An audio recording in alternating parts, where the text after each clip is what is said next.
Yes dear students, good morning to all of you बच्चों आज के इस सेगमेंट में we are going to do long answer question of unit alcohol phenol and ether. और ये भी हम ऐसे ही करेंगे बच्चों, ए बी सी, ए क्या होगा, बी क्या होगा, सी क्या होगा। And you know that this type of questions is generally asked in examination. इसके पहले वाले सेगमेंट में बच्चों मैंने आपको हेलो एल्केन्स और हेलो एरीन्स के कुछ इंपॉर्टेंट क्वेश्चन कराए थे। इस सेगमेंट में बच्चों हम लॉन्ग आंसर टाइप क्वेश्चन जो है अल्कोहल, फिनोल और ईथर के करने जा रहे हैं, है ना। It will be very boosting for you in examinations. यदि आप इसको करेंगे तो आपको अपने एग्जाम के लिए बहुत कॉन्फिडेंस आएगा कि किस तरह के सवाल हमारे पेपर में पूछे जा सकते हैं और जिसे हम आसानी से सॉल्व कर सकते हैं। चलिए, इंपॉर्टेंट क्वेश्चन है बच्चों जो लास्ट ईयर पूछे जा चुके हैं। फिनोल्स और nitration with dilute nitric acid gives a mixture of two compounds A and B. Compound है बच्चों फिनोल, और अगर हम उसका नाइट्रेशन करवाते हैं नाइट्रिक एसिड से तो हमें दो कंपाउंड देता है, ए देता है, बी देता है। ये कह रहे हैं ए इज स्टीम वोलेटाइल और बी इज नॉट। ये कह रहे हैं ए जो है वो स्टीम वोलेटाइल है और बी, स्टीम वोलेटाइल मतलब जिसका बॉइलिंग पॉइंट कम है, स्टीम वोलेटाइल मतलब जिसका बॉइलिंग पॉइंट कम है, और बी जो है वो नॉन वोलेटाइल है मतलब इसका बॉइलिंग पॉइंट बहुत ज़्यादा है। ठीक है, also explain the volatility of A and non volatility of B. ठीक है, ए जो है वो आसानी से वोलेटाइल हो जाएगा और बी जो है वो आसानी से वोलेटाइल नहीं होगा। ऐसा क्यों है ना, ऐसा क्यों है? अब देखिए, यहाँ देखिए, समझिए बात को। जब हम इसका आंसर करेंगे बच्चों तो सबसे पहले फिनोल का हम नाइट्रेशन करवाएंगे। हमें मालूम है बच्चों फिनोल का फार्मूला ये होता है, मैंने आपको पढ़ाया था। नाइट्रिक एसिड का फार्मूला क्या होता है? HONO2, है ना। नाइट्रिक एसिड को हम लिखते हैं HNO3। नाइट्रिक एसिड को क्या लिखते हैं बच्चों? हम लिखते हैं HNO3। और मैंने आपको पढ़ाया था कि यदि हम नाइट्रिक एसिड को किसी एरोमेटिक कंपाउंड के साथ रिएक्शन लिखें तो हम इसको इस फॉर्म में लिखते हैं HONO2, है ना। इसको नोट कर लेना आप, HONO2, HNO3। तो हमने लिख दिया HONO2, ये रूल है ना। ये हो गया आपका डाइल्यूट नाइट्रिक एसिड, ये हो गया डाइल्यूट नाइट्रिक एसिड, और ये बच्चों क्या हो गया आपका फिनोल हो गया। अब जब बच्चों फिनोल की नाइट्रिक एसिड के साथ रिएक्शन होती है तो ये ऑर्थो पैरा डायरेक्टिंग होता है। कैसा होता है? Ortho para directing. एक बार क्या बनेगा? ऑर्थो नाइट्रोफिनोल, और दूसरी बार क्या बनेगा? Para nitrophenol. क्लियर? एक बार ऑर्थो नाइट्रोफिनोल बनेगा और दूसरी बार क्या बनेगा? Para nitrophenol. ठीक है, अब देखिए हम क्या करते हैं। अगर हम ऑर्थो नाइट्रोफिनोल की बात करेंगे बच्चों तो देखिए क्या करेंगे। ये क्या हो गई आपकी? ये पूरी रिंग हो गई बच्चों। ये हो गया OH फिनोल, एक H यहाँ से, एक OH यहाँ से, क्या निकल जाएगा? माइनस H2O निकल जाएगा। क्लियर? ये जो OH है, देखिए फिर से बात समझिए, एक OH यहाँ से, एक H ऑर्थो से, तो H और OH क्या निकल गया? H2O। क्लियर? अब यहाँ पे क्या जुड़ जाएगा? NO2। ये जो NO2 बचा बच्चों, ये जो आपका NO2 बचा है, ये जो NO2 है तुम्हारा, ये यहाँ जुड़ जाएगा। तो बच्चों ये NO2 यहाँ जुड़ गया, इसका नाम क्या होगा? ऑर्थो। इसका नाम हो जाएगा बच्चों ऑर्थो नाइट्रोफिनोल। चलिए आगे बढ़ते हैं, आगे बढ़ते हैं। ऑर्थो नाइट्रोफिनोल के बाद हम इसके आगे बढ़ते हैं। अगला है बच्चों प्लस, ये हो गया आपका फिनोल, है ना। अगला कंपाउंड हो गया फिनोल। पैरा, एक H यहाँ से, अब ऑर्थो भूल जाइए, एक H यहाँ से, एक OH ये, H और OH क्या निकल गया? H2O। अब NO2 कहाँ जुड़ जाएगा? पैरा पे। तो ये जो NO2 है बच्चों ये पैरा पे जुड़ गया, तो इसका नाम क्या हो जाएगा? Para nitrophenol. ये तुम्हारा A हो गया, जो हमसे पूछा था A क्या होगा, तो ये होगा ऑर्थो नाइट्रोफिनोल। और B क्या होगा बच्चों? तो B जो है हमारा होगा पैरा नाइट्रोफिनोल। अब एक पार्ट तो कंप्लीट हो गया। दूसरा पार्ट ये कह रहा है कि एक्सप्लेन करिए कि जो A है ऑर्थो नाइट्रोफिनोल है, ये वोलेटाइल होता है, मतलब easily convert into vapour form. ऐसा क्यों? चलिए सेकंड फॉर्म में देखते हैं ऐसा क्यों। क्योंकि बच्चों जो ऑर्थो नाइट्रोफिनोल होता है, ये हो गया, ये तुम्हारा OH हो गया, फिनोल, नाइट्रो को हम क्या लिखते हैं? डबल बॉन्ड हो, है ना। ये फिनोल मैं ऊपर लिख देता हूँ, ये हो गया फिनोल, डबल बॉन्ड हो, कोऑर्डिनेट बॉन्ड हो। ऑक्सीजन कैसा होता है बताइए? Partial negative. ऑक्सीजन होगा पार्शियल निगेटिव, हाइड्रोजन होगा पार्शियल पॉजिटिव। ऑक्सीजन निगेटिव के बीच, ऑक्सीजन और हाइड्रोजन के बीच में बॉन्ड बन गया। ये कौन सा कंपाउंड है बच्चों? ये जो हमारा कंपाउंड है ये ऑर्थो नाइट्रोफिनोल। ये जो बॉन्डिंग होती है बच्चों, इसको हम बोलते हैं intramolecular hydrogen bond. Intramolecular hydrogen bond जो एक ही मॉलिक्यूल के दो एटम के बीच में होता है। क्या बोलेंगे इस बॉन्ड को बच्चों? इस बॉन्ड को हम बोलेंगे इंट्रामॉलिक्यूलर हाइड्रोजन बॉन्ड। और इसी इंट्रामॉलिक्यूलर हाइड्रोजन बॉन्ड के कारण बच्चों ये जो ए होता है जिसे हमने ए माना है, ये वाला कंपाउंड जो ए होता है फर्स्ट वाला, ये कैसा होता है? वोलेटाइल होता है, स्टीम वोलेटाइल होता है। स्टीम वोलेटाइल मतलब जब गर्म करेंगे तो ये वेपर में कन्वर्ट हो जाएगा, कोई दिक्कत? ये स्टीम वोलेटाइल होता है। कोई अगर आपसे पूछे कि भाई ऑर्थोनाइट्रोफिनोल स्टीम वोलेटाइल क्यों होता है? ऑर्थोनाइट्रोफिनोल इसलिए स्टीम वोलेटाइल होता है क्योंकि इसके अंदर इंट्रामोलिकुलर हाइड्रोजन बॉन्ड पाया जाता है, इसके 2 एटम के बीच में हाइड्रोजन बॉन्ड पाया जाता है। चलिए बी से क्या बोल रहे हैं कि बी जो है ये नॉन वोलेटाइल होता है, मतलब स्टीम वोलेटाइल नहीं होता, इजीली वेपर में कन्वर्ट नहीं होता। ऐसा क्यों होता है? उसका रीज़न ये है बच्चों, अगर मैं पैरानाइट्रोफिनोल का फार्मूला बनाऊं तो ये हो गया O और ये हो गया H, OH हो गया, ये हो गया N, double bond O, coordinate bond O हो गया, बिल्कुल सही। एक और बना लूँ H, ये हो गया O, पैरानाइट्रोफिनोल का दूसरा मॉलिक्यूल बना लिया मैंने, ये हो गया N, double bond O, coordinate bond O। यहाँ पर क्या होता है बच्चों, इस कंपाउंड का नाम क्या होगा? इस कंपाउंड का नाम होगा पैरानाइट्रोफिनोल। यहाँ मैं लिख रहा हूँ पैरानाइट्रोफिनोल इस कंपाउंड का नाम होगा। यहाँ पर क्या है बच्चों? हाइड्रोजन पर पार्शियल पॉजिटिव है ना, यहाँ पे पार्शियल पॉजिटिव, यहाँ पे पार्शियल निगेटिव।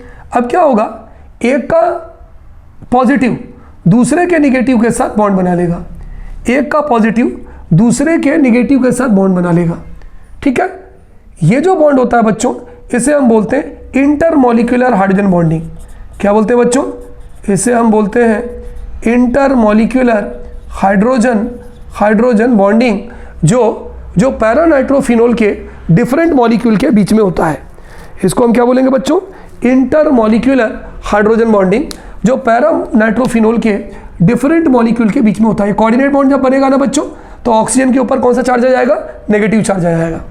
तो कोई अगर आपसे पूछे, ये तीसरे पार्ट का आंसर था कि भाई हमारा जो पैरानाइट्रोफिनोल होता है वो स्टीम वोलेटाइल क्यों नहीं होता, वो नॉन वोलेटाइल क्यों होता है, तो तिवारी सर उसका आंसर ही होगा क्योंकि इनके जो अलग अलग मॉलिक्यूल हैं उनके बीच में इंटरमॉलिक्यूलर हाइड्रोजन बॉन्ड पाया जाता है। तो बच्चों कितना बढ़िया क्वेश्चन है कि फिनोल की डाइल्यूट नाइट्रिक एसिड से रिएक्शन करवाई, ऑर्थोनाइट्रोफिनोल बना, पैरानाइट्रोफिनोल बना। क्लियर? चलिए, ऑर्थोनाइट्रोफिनोल क्या होता है? स्टीम वोलेटाइल होता है। क्यों? क्योंकि इसके मॉलिक्यूल के बीच में हाइड्रोजन और ऑक्सीजन एक ही मॉलिक्यूल है, उसके बीच में इंट्रामॉलिक्यूलर हाइड्रोजन बॉन्ड होता है। ये स्टीम वोलेटाइल नहीं होता, ये इजीली वेपर में कन्वर्ट नहीं होता। क्यों? क्योंकि इनके मॉलिक्यूल के बीच में इंटरमॉलिक्यूलर हाइड्रोजन बॉन्ड होता है।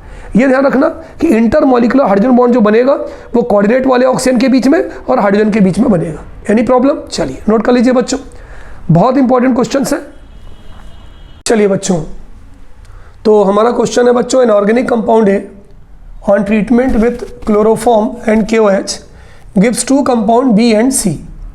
अब सबसे बड़ी चीज़ तो ये है बच्चों कि यहाँ पे क्लोरोफॉर्म और KOH है, तो क्लोरोफॉर्म और KOH है तो हमें सपोर्ट मिल गया कि ये जो रिएक्शन है, ये कौन सी रिएक्शन है बताइए? ये है रीमर-टीमन रिएक्शन है, ठीक है। अच्छा, both give the same product with zinc, zinc के साथ दोनों सेम प्रोडक्ट देते हैं, है ना। उस प्रोडक्ट कौन सा है? D। अब ऑक्सीडेशन ऑफ D होता है तो E मिलता है, और E का मॉलिक्यूलर फार्मूला क्या है? C7H6O2। अब E के सॉल्ट को जब गर्म करते हैं सोडा लाइम के साथ तो F बनता है, और F जो है हमें फिनोल से भी डायरेक्ट मिलता है ना। इस क्वेश्चन को बच्चों बहुत ध्यान से देखिएगा, है ना, इस आंसर को बहुत ध्यान से देखिएगा। चलिए करते हैं इसको सॉल्व। आंसर, अब A तो हमें मालूम है फिनोल है क्योंकि ये रीमर-टीमन रिएक्शन है, और रीमर-टीमन रिएक्शन में बच्चों हमें मालूम है कि फिनोल की ही क्लोरोफॉर्म से रिएक्शन होती है। तो फिनोल की हम क्या कर रहे हैं? क्लोरोफॉर्म और KOH से रिएक्शन कर रहे हैं, ठीक है। हम इसको एरो के ऊपर लिखते हैं, जब कन्वर्जन वाला क्वेश्चन पूछते हैं तो एरो के ऊपर लिखते हैं रिएक्शन।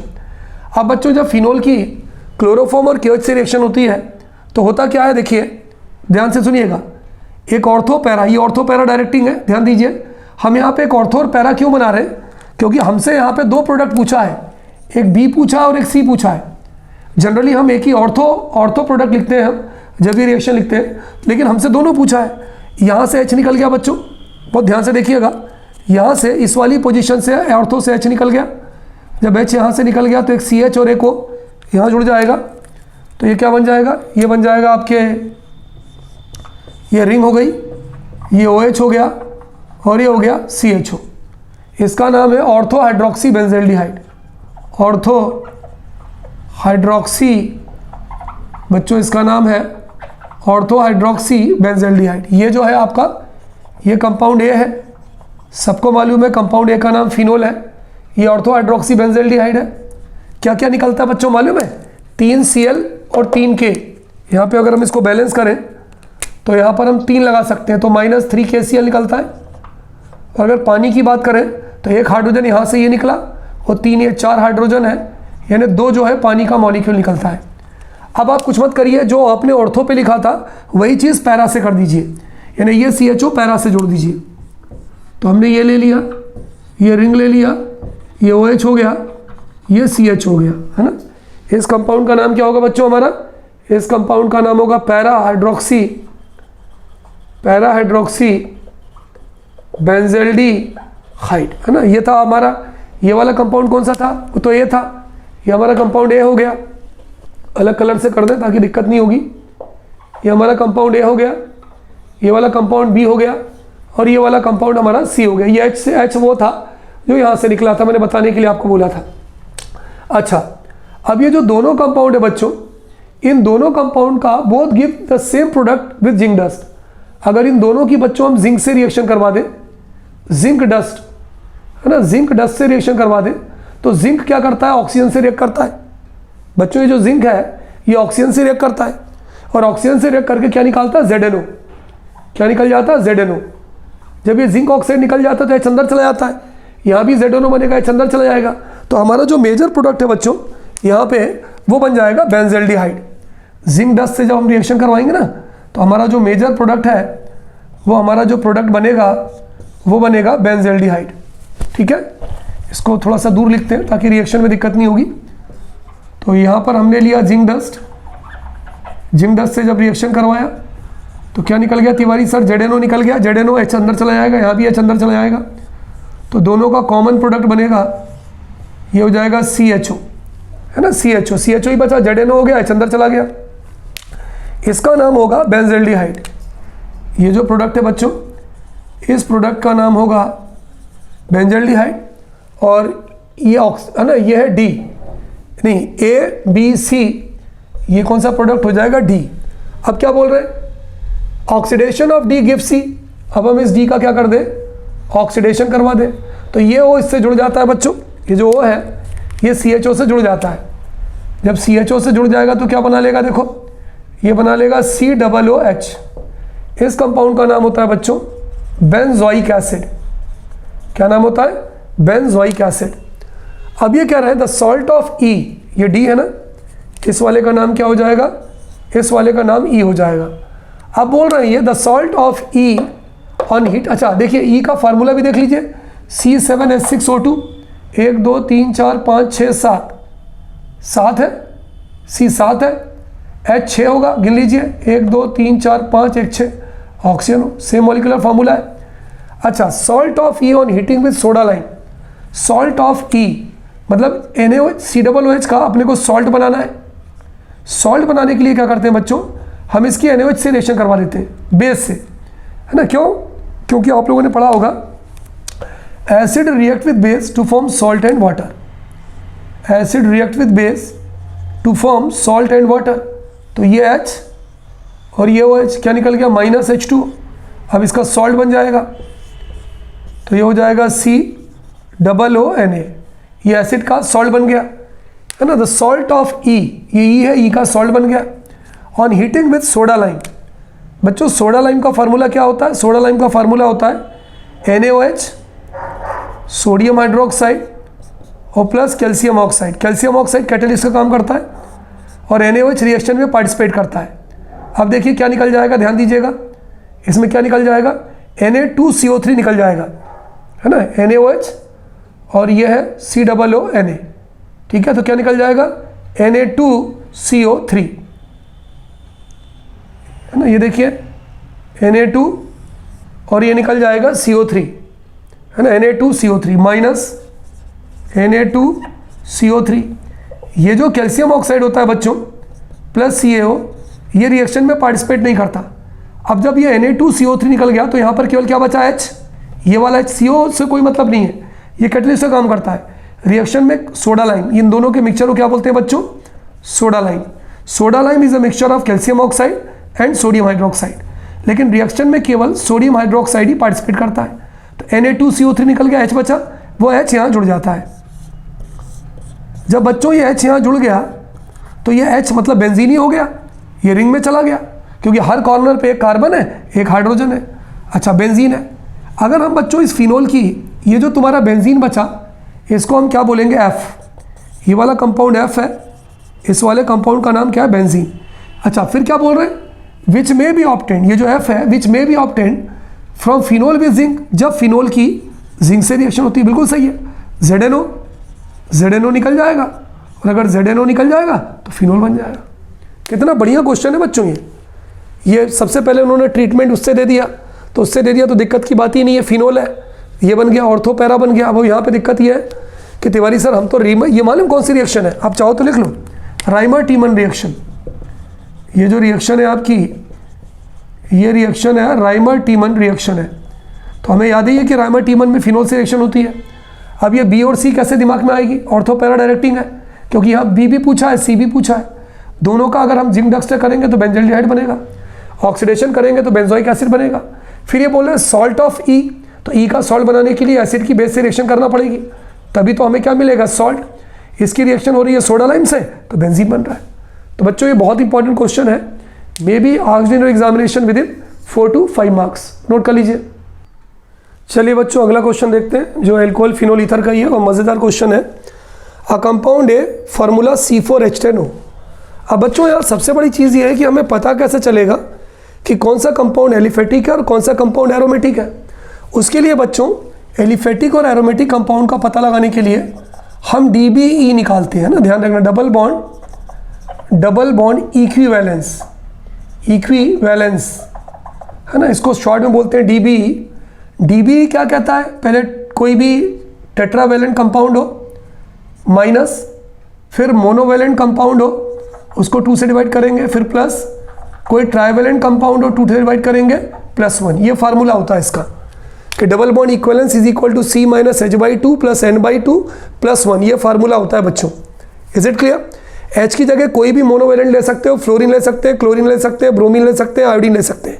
कार्बन की जगह कोई भी टेट्रावेलेंट ले सकते हैं, कार्बन भी ले सकते हैं, है ना। ये ध्यान दीजिए, चाहे तो नोट कर लें एक बार, टेट्रावेलेंट, ये टेट्रावेलेंट होना चाहिए, दूसरा वाला आपका मोनोवेलेंट होना चाहिए, तीसरा वाला आपका ट्राईवेलेंट होना चाहिए अगर आप ले रहे हैं तो।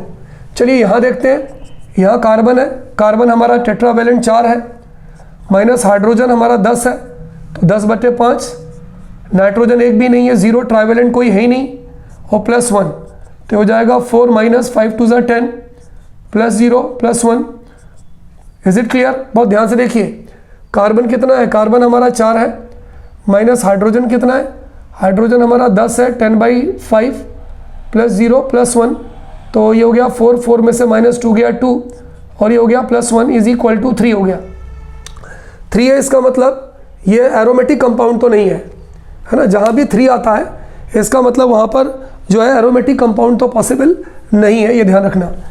इसका मतलब अगर ये एरोमेटिक कंपाउंड नहीं है बच्चों तो ये एलिफेटिक होगा, है ना। इसको नोट कर लेना, ये जो मैंने आपको फार्मूला बताया था ये एलिफेटिक और एरोमेटिक को निकालने का फार्मूला है, ठीक है। कम से कम 4 होना चाहिए एरोमेटिक के लिए। चलिए अब यहाँ देखते हैं भाई, यहाँ पे आंसर हो गया, ठीक है। अब यहाँ पे हम ये देखें C4H10O। अब C4H10O का बच्चों का नाम आइसोमर बना है तो हम ईथर बनाते हैं, 1 2 ऑक्सीजन 1 2, है ना, ये ईथर बन गया। फिर से देखिए 1 2 ऑक्सीजन 1 2, बैलेंस करें भाई, चले, ये हो गया CH3, ये हो गया CH2, ये हो गया CH2 और ये हो गया आपका CH3। कोई दिक्कत किसी को? चलिए अब इसकी ये सॉल्युबल है कॉन्सेंट्रेट H2SO4 में, क्या हम कॉन्सेंट्रेट H2SO4 को नहीं लिख सकते? H पॉजिटिव HSO4 निगेटिव बिल्कुल लिख सकते हैं सर। ईथर के अंदर बच्चों ऑक्सीजन पर लोन पेयर ऑफ इलेक्ट्रॉन होता है, ये A हो गया, आपका यही पूछा था ना, कंपाउंड A है, बिल्कुल सही। HSO4 से जब रिएक्शन होती है बच्चों तो ऑक्सीजन के ऊपर नेगेटिव चार्ज है, हाइड्रोजन के ऊपर पॉजिटिव चार्ज है, तो ये पॉजिटिव इस नेगेटिव से जुड़ जाता है, तो क्या बनेगा बताओ? ये बन जाएगा CH3, ये बन जाएगा CH2O, ऊपर एक लोन पेयर बचा, दूसरे लोन पेयर से कौन जुड़ गया? H+ जुड़ गया, H जुड़ गया, है ना। ये कोऑर्डिनेट बॉन्ड बनाएगा क्योंकि अपने लोन पेयर हाइड्रोजन को देगा, इसका मतलब इस पर कौन सा चार्ज आ जाएगा? पॉजिटिव चार्ज आएगा, और ये हो जाएगा CH2 और ये हो जाएगा CH3। जब ये वाला टुकड़ा बच्चों पॉजिटिव होगा तो HSO4 निगेटिव इसके बाहर जुड़ जाएगा, तो हो जाएगा HSO4 नेगेटिव, है ना। बहुत ध्यान से देखिए इस पोर्शन को बच्चों, बहुत ध्यान से देखिए। ऐसा जो सॉल्ट होता है बच्चों, ऐसे सॉल्ट को हम ऑक्सोनियम सॉल्ट कहते हैं, जहाँ पर पॉजिटिव भी हो नेगेटिव भी हो और ऑक्सीजन के ऊपर पॉजिटिव हो। तो ये जो सॉल्युबल होता है, पानी में घुलनशील होता है, इसलिए इसको हम बोलते हैं soluble oxonium, soluble oxonium salt. तो पहला वाला क्लियर हो गया कि कंपाउंड ए है जिसका मॉलिक्यूलर फार्मूला ये है। ए कंपाउंड का अगर आप नाम लिखना चाहें तो इसका हम नाम लिख सकते हैं इथॉक्सी इथेन या डाईथाइल ईथर। इसका कॉमन नाम होता है बच्चों डाईथाइल ईथर। और यदि आप इसका आईपीएससी नेम लिखें तो आईपीएससी नेम होता है इथॉक्सी इथेन। रिएक्शन किससे हो रही है? कॉन्सेंट्रेट सल्फ्यूरिक एसिड से हो रही है, तो ये ऑक्सोनियम सॉल्ट बना रहा है ना। फिर से देखिए C2H5 C2H5 C4H10 और एक ऑक्सीजन। पहला पार्ट कंप्लीट हो गया। दूसरा पार्ट क्या बोल रहा है कि when A is heated with access of HI, यही ये है। चलो भाई करते हैं। CH3 CH2O हो गया, CH2 CH3, यही है ना। ए का नाम है डाईथाइल ईथर, ये IPSC name ethoxy ethane. Is heated with access of HI, hydro iodic acid, hydro iodic acid. बच्चों जहाँ भी हमसे पेपर में एक्सेस पूछा जाए वहाँ आपको 2 लिखना है। क्या लिखना है? 2 लिखना है। तो अब क्या होगा बच्चों, देखो 2 हाइड्रोजन और 1 ऑक्सीजन, क्या निकल गया बच्चों? तिवारी सर ये निकल गया H2O। अगर हम बात करें 2 हाइड्रोजन और 1 ऑक्सीजन तो H2O निकल गया। C2H5 ये बचा, C2H5 ये बचा और 2 I बचे, तो ये क्या हो जाएगा? C2H5I। कॉमन नेम क्या होगा बच्चों? Ethyl iodide. और यदि आप आईपीएससी नेम लिखे तो क्या होगा बोलो? आयोडो इथेन होगा। तो बच्चों ये हमारा क्वेश्चन था कि कोई कंपाउंड ए है जिसका मॉलिक्यूलर फार्मूला C4H10 है। सबसे पहले हमने DBE निकाला, DBE 3 आया, 3 में कोई एरोमेटिक कंपाउंड नहीं होगा। Soluble in concentrate H2SO4, oxonium salt हमने बना दिया, पहला कंप्लीट हो गया। फिर ए जो है एक्सेस ऑफ HI से रिएक्ट कर रहा है, इथाइल आयोडाइड दे रहा है, तो दूसरा भी हमारा कंप्लीट हो गया। ठीक है सर, नोट कर लीजिए, इंपॉर्टेंट क्वेश्चन है बच्चों।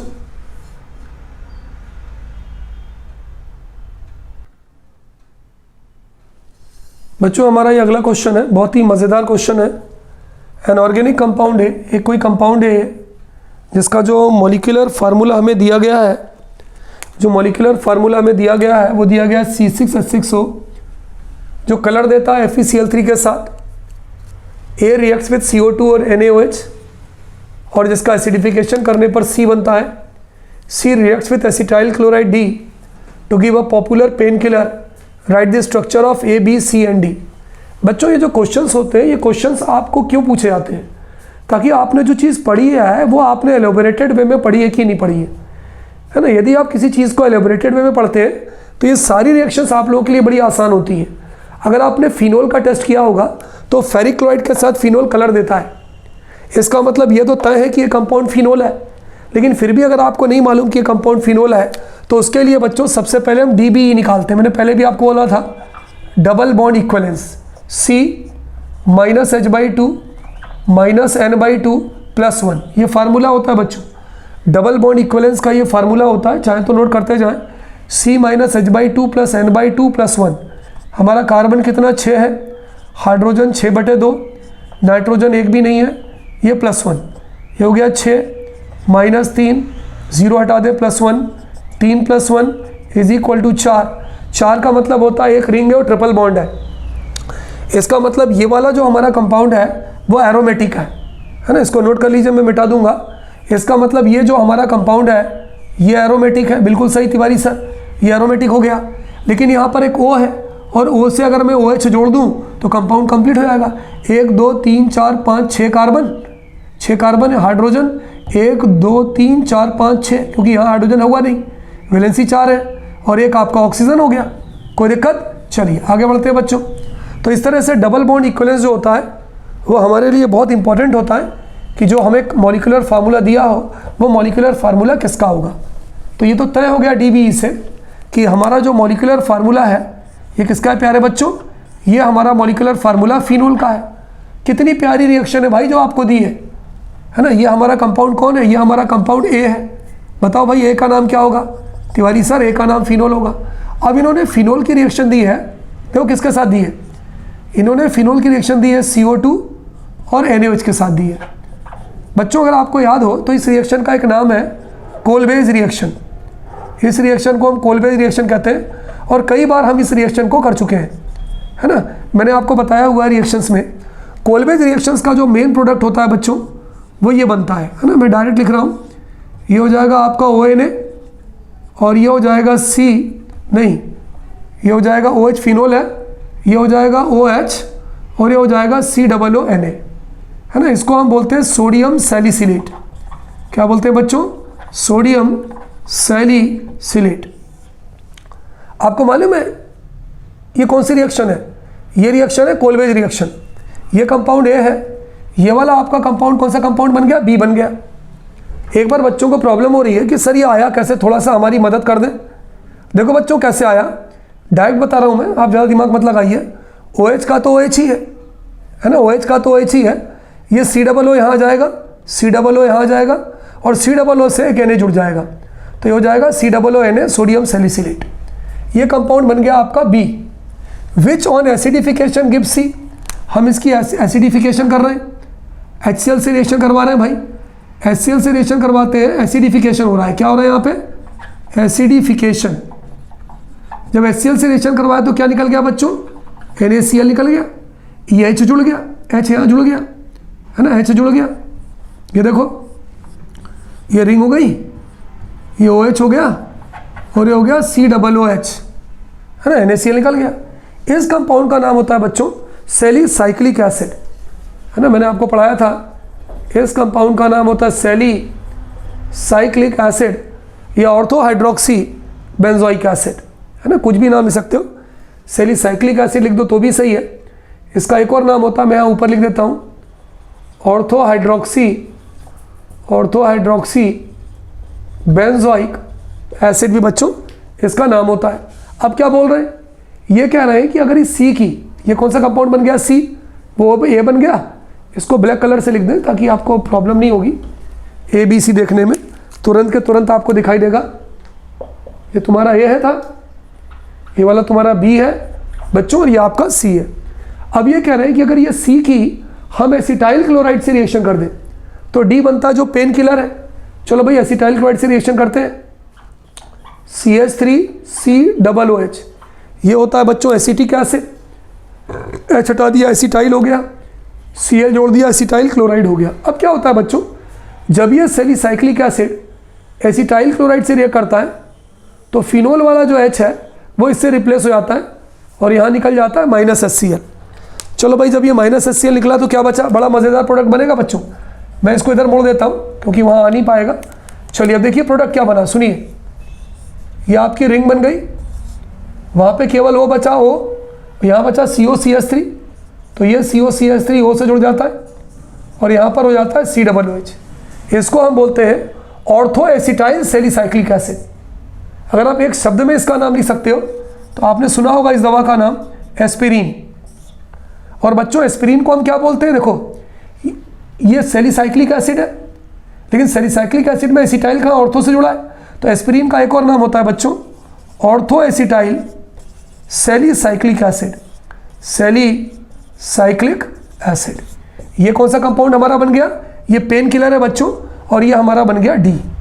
कितनी प्यारी रिएक्शन है भाई। A है, A इससे रिएक्ट कर रहा है, बना रहा है B का एसिडिफिकेशन हो रहा है, बन रहा है C का एसिटाइल क्लोराइड से रिएक्शन हो रही है तो बन रहा है एस्पिरिन। और एस्पिरिन क्या है बोलो भाई? पेन किलर है, एसिटाइल क्लोराइड। बहुत इंपॉर्टेंट क्वेश्चन है बच्चों और कई बार ये हमारे पेपर में पूछे गए हैं। पॉज करिए, नोट करिए बच्चों। हमारा अगला क्वेश्चन है, बहुत बढ़िया क्वेश्चन है बच्चों। A compound with molecular formula C2H6O exist in 2 isomers A and B। एक कंपाउंड है बच्चों जिसका मॉलिक्यूलर फार्मूला C2H6O है, जो 2 आइसोमर के फॉर्म में एग्जिस्ट करता है A और B। When A is heated with access of concentrate sulphuric acid, है ना। ये कह रहा है कि अगर A को हम कंसनट्रेट सल्फ्यूरिक एसिड की ज़्यादा मात्रा के साथ गर्म करते हैं तो इट गिव्स C, ये C देता है। लेकिन अगर A के अधिक मात्रा को हम H2SO4 के साथ गर्म करते हैं तो ये हमें D देता है। A से D को पहचानिए और ये कह रहे हैं A और B की स्टेट को भी बताइए, है ना। बहुत मज़ेदार क्वेश्चन है, ध्यान से सुनिएगा बच्चों। आंसर क्या है हमारा? हमारा आंसर है बच्चों C2H6O। C2H6O के बच्चों जो दो आइसोमर बनते हैं ये सबको मालूम होगा। एक तो ये बनेगा, बहुत सिंपल सा है, C2H5OH, है ना। इसको हम क्या बोलते हैं बच्चों? This is called as ethanol, या इसका कॉमन नेम होगा इथाइल एल्कोहल। इथाइल एल्कोहल, है ना। एक पहला आइसोमर तो ये बन गया, है ना। इसको हमने क्या नाम दे दिया? इसको हमने नाम दे दिया A, है ना। ये C2H6O का आइसोमर है। देखिए C2H6O पहला आइसोमर ये बन गया। चलिए A, दूसरा आइसोमर इसका बनाते हैं बच्चों। दूसरा आइसोमर क्या बन सकता है? दूसरा आइसोमर बन सकता है CH3OCH3, मिथाइल मिथाइल डाइमिथाइल, इसका नाम होगा डाइमिथाइल ईथर। डाइमिथाइल ईथर, या इसी को ही हम क्या बोलते हैं? Methoxy methane. डाइमिथाइल ईथर, या इसी को ही हम क्या बोलते हैं बच्चों? इसी को ही हम बोलते हैं methoxy methane. Is it clear? तो ये हो गया आपका इथेनॉल, इथाइल एल्कोहल, और ये हो गया बच्चों मिथॉक्सी मीथेन या डाइमिथाइल ईथर, है ना। ए हो गया, बी हो गया। अब बच्चों आपने पढ़ा होगा कि जो इथेनॉल के मॉलिक्यूल्स हैं, इनके मॉलिक्यूल्स के बीच में हाइड्रोजन बॉन्ड पाया जाता है ना। स्टेट पूछा है दोनों की, तो एक ही स्टेट क्या होगी? लिक्विड, है ना। एक ही स्टेट क्या होगी बच्चों? इसकी लिक्विड स्टेट होगी। लेकिन ये जो तुम्हारा बी बना है, इसके मॉलिक्यूल के बीच में कोई भी हाइड्रोजन बॉन्ड नहीं होता डाइमिथाइल ईथर के मॉलिक्यूल में, तो इसकी स्टेट क्या होगी? इसकी स्टेट होगी गैसियस। तो ये दोनों की स्टेट आ गई, एक की लिक्विड स्टेट होगी बच्चों, एक की गैसियस स्टेट होगी। चलिए दूसरे पार्ट का क्वेश्चन ये पूछ रहे हैं कि ए को हम excess of concentrate sulphuric acid की प्रेजेंस में गर्म कर रहे हैं। ए क्या हो गया बोलो? C2H5OH। क्या बच्चों हम C2H5OH को इस तरह से लिख सकते हैं? बताइए, CH3CH2OH बिल्कुल लिख सकते हैं। इथाइल एल्कोहल किसकी प्रेजेंस में हीट कर रहे हैं बोलो? कॉन्सेंट्रेट H2SO4 की प्रेजेंस में हीट कर रहे हैं। यहाँ पे H2SO4 हमारा ज़्यादा है। देखिए दो बातें हैं, अगर इथेनॉल ज़्यादा होगा H2SO4 कम होगा तो अलग प्रोडक्ट बनेगा। अगर इथेनॉल कम होगा H2SO4 ज़्यादा होगा तो अलग प्रोडक्ट बनेगा। इथेनॉल कम है, इथाइल एल्कोहल कम है, H2SO4 ज़्यादा है। अब क्या होगा बच्चों? ये डिहाइड्रेटिंग एजेंट का काम करता है। पढ़ा होगा आपने, कॉन्सेंट्रेट सल्फ्यूरिक एसिड जो होता है वो डिहाइड्रेटिंग एजेंट का काम करता है, पानी को अलग निकालता है।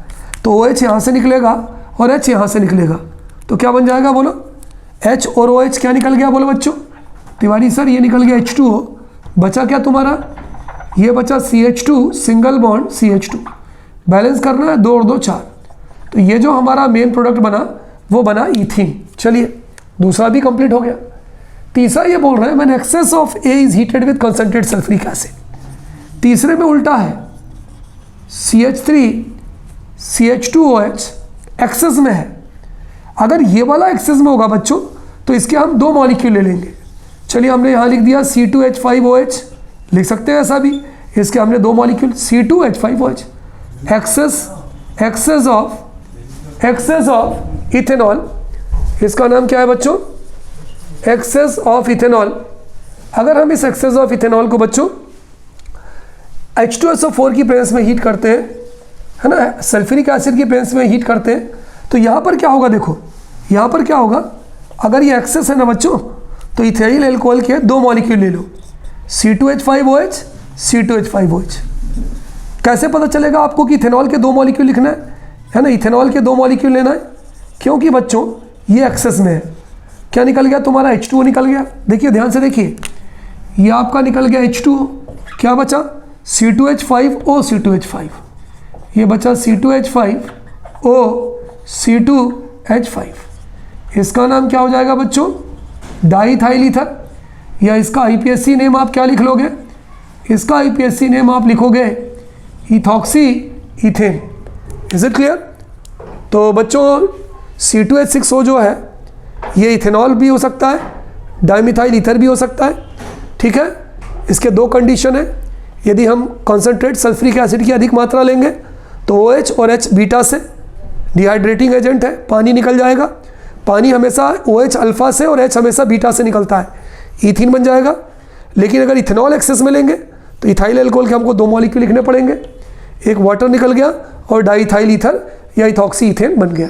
Note down in your copy बच्चों।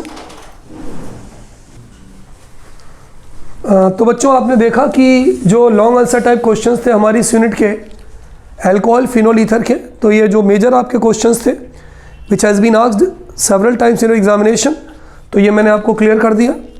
अगले सेगमेंट में बच्चों I will discuss with you the long answer type questions of unit aldehyde ketone and carboxylic acid. Okay students, good day to all of you बच्चों।